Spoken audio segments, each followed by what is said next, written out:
Vintage classes में आपका स्वागत है।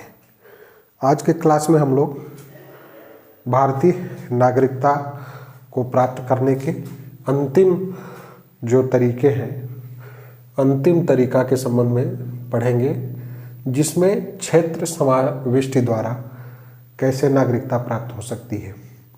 जैसे क्षेत्र समाविष्टि में ये होता है कि यदि कोई नया भूभाग जो किसी अन्य राज्य क्षेत्र के या किसी अन्य आधिपत्यता में है और उस नए भूभाग को भारत में सम्मिलित किया जाता है, तो सरकार द्वारा एक विज्ञप्ति जारी की जाती है और उस विज्ञप्ति में उन लोगों का उल्लेख करती है सरकार जो उस राज्य क्षेत्र के निवासी हैं, और उन समस्त राज्य क्षेत्र के निवासियों को भारत की नागरिकता प्राप्त हो जाती है। जैसे किसी विदेशी राज्य को या विदेशी आधिपत्य में जो राज्य है उसको भारत राज्य क्षेत्र में अधिग्रहित कर लिया जाता है या सम्मिलित कर लिया जाता है, तो उसके समस्त नागरिकों को भारत की नागरिकता प्राप्त हो जाएगी। जैसे गोवा, दमन, दीव, पांडिचेरी, इन सब की नागरिकता इन सब क्षेत्रों के सदस्यों की या इन सब क्षेत्रों के व्यक्तियों की को जो नागरिकता प्राप्त हुई है वो क्षेत्र समाविष्टि के द्वारा ही हुई है। ठीक है। अब देखिए, हमारे देश में नागरिकता की एक विशेषता है कि हमारे देश में एकल नागरिकता है।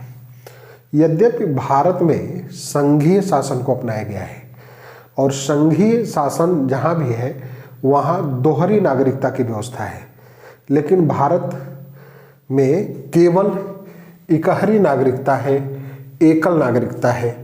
अर्थात भारत में जो प्राविधान किया गया है एकल नागरिकता का किया गया है। जैसे भारतीय नागरिकता, हम भारत के लोग केवल भारत के नागरिक हैं, उस राज्य के नागरिक नहीं हैं जिस राज्य में हम लोग निवास करते हैं। लेकिन यदि संघीय राज्य को देखा जाए, जैसे अमेरिका, स्विट्जरलैंड, तो इन सब क्षेत्रों में जहाँ जैसे अमेरिका में क्या है कि वह व्यक्ति जो है दो जगह का नागरिक होगा। एक तो पूरे संयुक्त राज्य अमेरिका का नागरिक, और एक वो जिस प्रांत में रहता है, जहाँ जिस राज्य में निवास करता है। जैसे फ्लोरिडा है, ठीक है, फ्लोरिडा में कोई व्यक्ति रहता है तो वह फ्लोरिडा का भी निवासी माना जाएगा और अमेरिका का भी निवासी माना जाएगा। लेकिन भारत में ऐसा नहीं है। भारत में कोई भी नागरिक है वह केवल भारत की नागरिकता, भारत का नागरिक माना जाएगा। भारत की नागरिकता उसको प्राप्त होती है। वह एक तरह की नागरिकता को ग्रहण करता है, दोहरी नागरिकता भारत में नहीं है। यह भारतीय नागरिकता की विशेषता है। ठीक है।